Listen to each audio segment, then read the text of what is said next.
decided, and then I've had this thought for a while, that I really just wanted to do a podcast where I watched through a filmography of a random person. And by random person, I mean Emma Stone, because I really like her movies, and I just want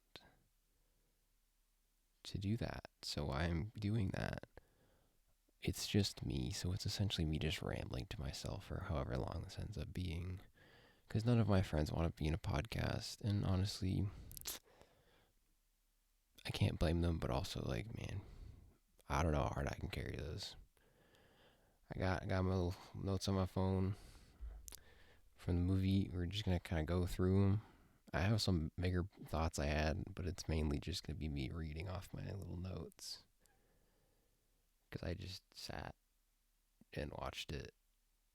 Was taking notes, kind of, but I'm not gonna pretend to make a huge analysis out of it because I don't have that much to say. Now to get to another movie, I got plenty to say there. Really Easy A, I think to me it's one of those movies that like I feel like it's played up, but I also am like I just don't really relate, but I had a good time because I feel like by probably like my freshman or sophomore year of high school, I was like, yeah, people have sex, like four or five people they've already done it. I don't really care. It's gonna happen. Like it's not that big a deal. Which is like life goes on. It's not my concern. I don't really see a reason why it needs to be a big deal. But Easy A takes that thing and it's like, this is the big deal. But then by the end, it's like, is it really the big deal? Because it's kind of like, at the end, it's like the random girl who like is like, oh, Brandon just like dipped out. Because my impression, like the whole movie, is that just everyone hates her, or at least like not going to talk to her. But then in the end, it's just like it kind of seems like everyone who isn't in the Jesus Club is like just kind of fine with it by the end. They're just like, well, it's whatever, dude. Life goes on. They're like cheering for her at the end. And I'm like, oh, get missing just mixed messages here, pal. I don't really know what to think of it. But it did make me think, because I go to a very religious college, that it made me wonder how would it respond here? Like, if I just showed up one day and was like, yeah, I had sex, then it happened, like, how big a deal would it be? Because I'm not a nobody here, but I feel like on the scale of people, I'm not the biggest presence on the campus. So, like, would people care? Because it definitely happens on the campus. And it's like, I don't hear a lot about it, but it does happen. I have to imagine. This is a college campus. Unfortunately, it's a reality. But, like, I think, like, the people close to me, like, how would they respond to that? But that's just me speculating and thinking, and I don't really want to go down that path in my life. I also don't think that anytime in the near future I will be having sex. So, not the biggest concern in my head. Probably forget this when I go to sleep, but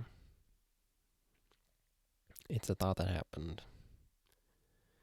Anyways, my next thought was that this really just started because you just didn't want to go camping. Like, she really just built an elaborate lie because she just didn't want to go camping with, like, a nudist parent and some friend who, like, really is not her friend. Because, like, there's, like, a very slim line where, like, they are friends.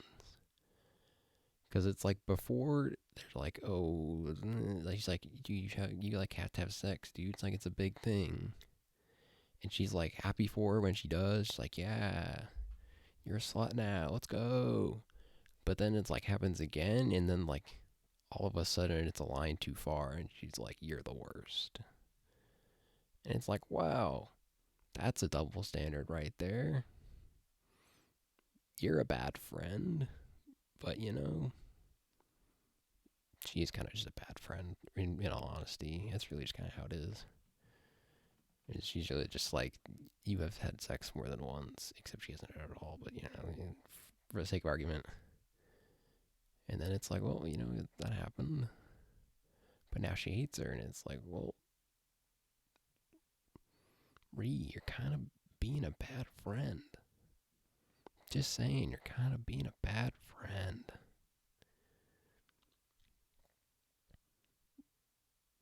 But, that's pretty obvious. I feel like that's a lot of it is very obvious that she's just kind of being a bad friend. It's just like a weird movie in general. I have to say, as the Emma Stone performance, she's very good in it. But the instant she leaves school and like is at home, I'm like, this is not a human. Like she just feels like it's like played up to like an extra level where I'm like, why are you being this excessive while you're sewing some clothes together? Like I don't really understand what's going on here. Like why are you like this? But I think that's just like that house problem. Like that house is just like weird. Cause it's like I don't think I've ever seen a family that's like it's like healthy, but it's also just like a strange. There's like a dynamic there, and I just don't really. I don't know how to feel about it. It's just kind of a weird vibe, if I'm being completely honest. But it's a healthy family, so. It's really that bad. Really that bad at the end of the day. They're more supportive than her friend, which is a good thing. Your parents should be supportive of you. In my personal opinion, that's how that should be. Um, my next bit is really just an off remark. Is that the main girl from VGHS is in this?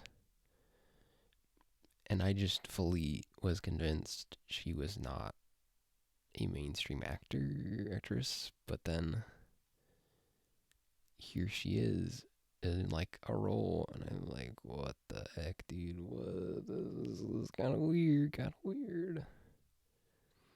But I also learned that I can't remember his name. The main guy from VHS, Brian D. Brian D. is in No Country for Old Men, and that was also like, whoa, he's like an actual actor. Because I kind of just assumed anyone on that show was like a YouTube star or something. I was like, but I guess they're real actors and actresses that are like in other things. And I mean, like, go off. It's just, I guess this is pre VGHS. So she was in this before she was in VGHS. I don't. This is a rabbit hole I do not need to go down. Why? I just am having some cognitive dissonance here, and I'm just very confused. But, like, what? I just don't even know. I don't even know, dude. I don't know.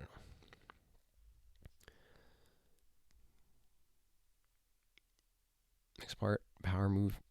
This is just putting the A on, like, all of your clothes or your outfits is just the biggest power move. Like, I have nothing but respect for that. It's just so good. Like, you could not just double down so much in just such a powerful way that I'm like, man, yes, go off. Even if you are just hurting yourself in the long run, go off. Double down while you still can. But this also made me think, because there is like a little like motif, kind of, not really a motif, it's pretty explicitly like a reference, is like the John Hughes stuff. To the point of where I'm just like, do we have like movies that have filled like a similar niche to that, like in like modern time, like in 2022? Because I feel like most people I know just kind of cite that. They just cite the ones from the 80s, like the John Hughes movies. But also just like, do we have anything that's really like the same or like fills a similar like role for like kids in today's society? And I honestly don't have the answer to that. I have not watched enough like modern adolescent romance-esque movies. And the ones that I have are also like all the ones I can think of also like have a weird, I don't know if obsession is the right word, but like they are very explicit that it's like, oh, it's like John Hughes with like the wink in it all, and I'm like, you can say it, but you don't need to say it out loud. I get it. We get it. We understand. But I don't know. I feel like we kind of don't. But I also feel like you could make the argument for a lot of things that like kind of are. But I don't really know what those are. There has to be there has to be something that fills those voids, those niches. I just don't know what they are. Maybe one day I'll find out. Maybe one day I'll deep dive into adolescent like romance movies. But that's not today. This is the Emma Stone podcast. And she goes off. She goes hard, as she always does. And I have nothing but respect for her for that. This podcast is really just born because I just really like her and I just want to watch all of her movies and have an excuse to do it. And also because I just want to make a podcast because I'm a middle-aged, well, not even middle-aged, white guy in his early 20s who's just bored and wants to make a podcast. Anyways, my biggest point is really just like the people in this are just kind of bad people because they're all like kind of abusing her for like she's takes pity on them because he's like, oh, she feels bad that they're kind of like outcasts because it's high school and you're like, yeah, you care about your image too much, but you're not aware that you care about your image too much until you leave. Which I think is wise if you work, cause like this definitely would not work with another age group, but like high school, I'm like, yeah, people would do that because they just fully care about how they are perceived more than they need to or ever should in their life. But, they're high schoolers. Who can blame them? They're going through the thick of it. And one day they'll look back and be like, man, I was an awful human being for paying someone to lie that I did sexual things with them. Which is, not a good thing. Kind of weird you would do that. But it's also kind of weird to, like, the very first guy after Brandon is like, well, I could just, not get your permission to do this, not get paid you to do this. I could just lie and it would work. Which I think is really where it goes out of control. Or at least starts. Because it's like when the guy with chlamydia is like uses her to scapegoat, it's like, well, we've crossed the line where it's now this is not in her control. Granted, he was walking a line that it was ever in her control. Because it was just people taking advantage of her kindness to be like, yeah, I'm going to boost my social standing or save my social standing. And you just get worse. Like, she really just kind of got thrown down so that other people could stand up. And it was like, that's just kind of not a cool vibe. Not the good vibes we want. And I feel like it's kind of obvious for the end when it's like, he's like, yeah, this needs to stop. This is kind of hurting me and my relationships and my life. And some guy tried to rape me, not the vibe. Not the vibe at all. But then they're like, well, actually, I kind of have a social standing now. People kind of like me, so I kind of can't. You just kind of live with that lie. Can't take it back now. Like the guidance counselor, she's like, she feels super bad, and then she gets her out. He's like, yeah, because I was like, yeah, I'll lie for you, I can pretend I got chlamydia. People believe it. And then it's like the 180 where she's like immediately like, yeah, you just have to live with it.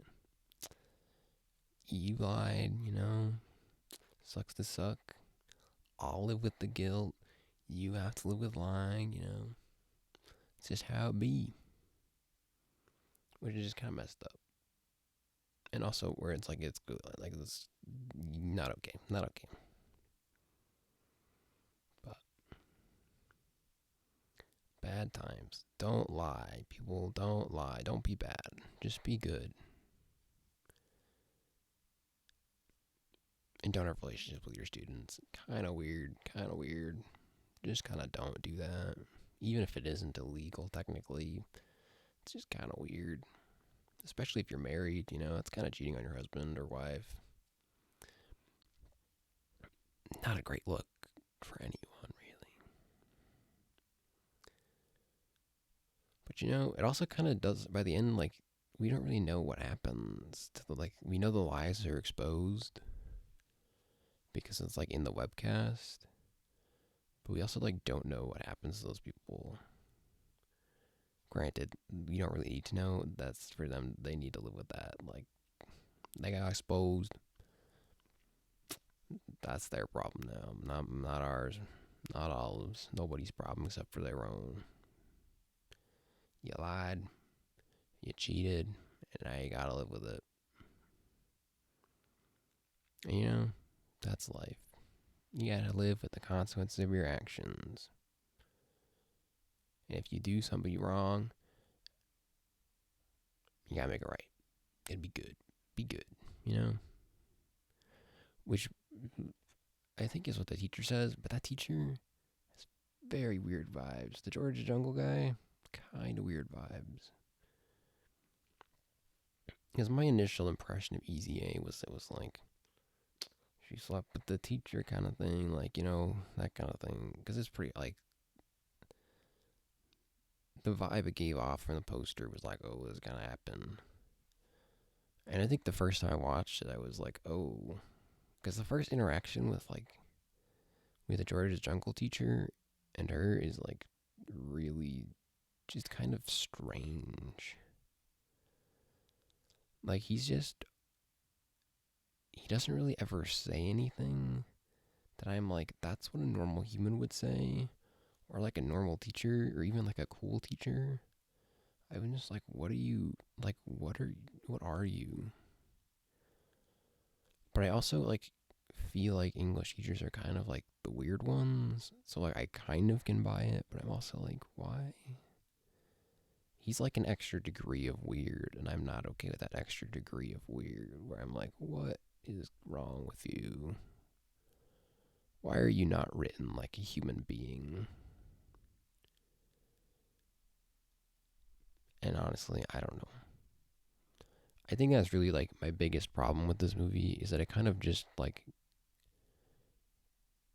it goes, like, one bit too crazy a lot. And it's like, why are you doing that? Where it's like it's all played up. But then there's moments where it's, like, too played up. Where I'm like, this is not real for, like, how people act.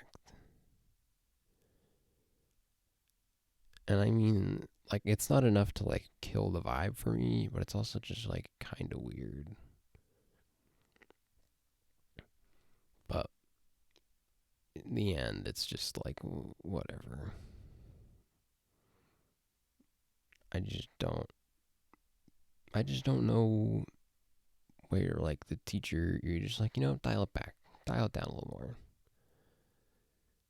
Because it's like, you're an English teacher, you're kind of the weird one. I feel like that's kind of the general vibe that, like, English teachers get sometimes. It's like, you know, you're the weird ones. But it's like, you don't need to go that weird, dude. You gotta chill. You gotta chill. And then he just kind of doesn't. But he's also in there for like 10 minutes and it really doesn't matter. He's like, don't do drugs, kids. Stay in school. And then he talks to Olive like once and is like, hey, cool that you're doing this, but maybe don't. But also, your classmates, kind of awful. I kind of hate them. Which I feel like you're not supposed to do as a teacher. You know, I feel like you're not supposed to, like, openly talk crap about your students. But that's just me. I'm not a teacher. I know a lot of them. I probably could have just asked them, but I feel like when you're like, well, I kind of hate that kid, that's kind of not a great thing to like say in public where someone could hear you. Because as this movie shows, the rumor mill, that's one hell of a beast. That guy goes and it will run with it. Because literally, like, one person could have heard that conversation, and then bam, the bomb goes off. But I mean, the rumor mill is definitely a thing. Like, it's definitely kind of, especially in high school, where it's like, this thing does not have to be true, but it will spread like wildfire, because image is all people care about. And then when an image comes out, you're just, the whole thing lights on fire, and then all of a sudden, you're burning up. And you're just like, well, I just gotta live with that now. Just not great. Not great. But, you know, our adolescents, they don't know any better. But they really should.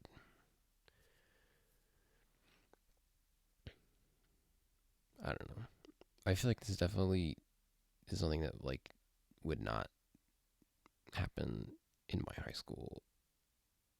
Or at least, like, not in the spheres that I'm associated with. Like, I just cannot see, like, it being blown to this big a proportion. And then, like, doubling down on the lie. Like, I feel like anytime it, like, kind of came up, or, like, something dicey came up, it was, like, things got bad, but it was never, like, the person would never double down on it. It would just kind of sit in the collective consciousness until it just kind of faded away and everyone moved on to the next thing. But I guess that's kind of just high school in general. Really, the internet in general. I feel like you could just do this video, or this movie, with just, like, anything on the internet now, and it would be about the same. Because the whole idea of the rumor mill is essentially just, like, the, like, West Elm Caleb stuff, or, like, where it's just this, like, one incident gets blown up, and it all of a sudden is in the public consciousness of every single person, and they're like, whoa, what did this guy do? And it spreads and spreads and spreads, and all of a sudden, you're an internet phenomenon now, and you're just now have to live with that. So I was watching a video essay on that, on, like, the West Elm Caleb stuff, and kind of, like, the couch guy and all that fun stuff, which I didn't know about anything besides West Elm Caleb. But it's like, yeah, you could really just do one thing that you aren't even intending to do wrong, and then all of a sudden, you're the talk of the town until the internet just moves on. And that's really just kind of what this movie feels like by the end. Because I feel like in, like, the big auditorium scene where there's a real musical number, that's kind of just like, it seems like people have just moved on. Besides, like, the Jesus Freak Club, who were just like, you were going to hell. And you're like, dude, sick. But it's just like, you know, maybe we shouldn't put people on blast for a decision, especially something that is just a rumor. Unless it's, like, a really bad one that you have evidence for. You can be, like, cautious, but don't go ruining people's lives off of a rumor. Probably not a good thing to do. And also, if you somehow find yourself in a situation, like Olive does in the movie, don't double down. You know, maybe just don't lie. And if you do, and someone takes advantage of that lie, kill them. Take them out. Get rid of them. The scum. We don't need them. Because every guy in there, like, you know, and at the end of it, they're just like, sucks for you. I paid you. My social status has changed. You gotta live with that you were willing to lie to, like, make me feel, to raise my standing. And I think that's kind of messed up. So maybe we should just not do that. If you're not, you can change status, and if you can't, and you're in high school and you're like, damn, I wish I could be popular, it just simply does not matter in the end of it all. It's gonna suck, but it's simply not worth like compromising your identity or your just like moral compass to gain social status. At least in my opinion. And if you just piss off into somewhere halfway across the country for college, you won't ever see him again. And or in my case, they'll just never talk to you again. You'll be like, well, new life, boys. You can start over. Live free. Live how you live your own life. Live who you think you are. Or you get traumatized by it and you spend most of your college career trying to get over the fact that you were too obsessed with your status and you got just ruined. We love that for us. It's a great time. It's really not. I would not recommend. That's like honest my advice to just like high school kids going, or just like if you don't fit in, is just find like an outlet for that, or just find something to like put that into, because it just kind of will eat you alive. And that's not a great feeling, not one you want to live with, and not one you want to bring to college with you. Anyways, that's easy A. I would give it an easy A as a rating because it's a very good movie. And honestly, a good start. As for the rest of the movies, I'm not going to do them in any order except for when I want to watch them.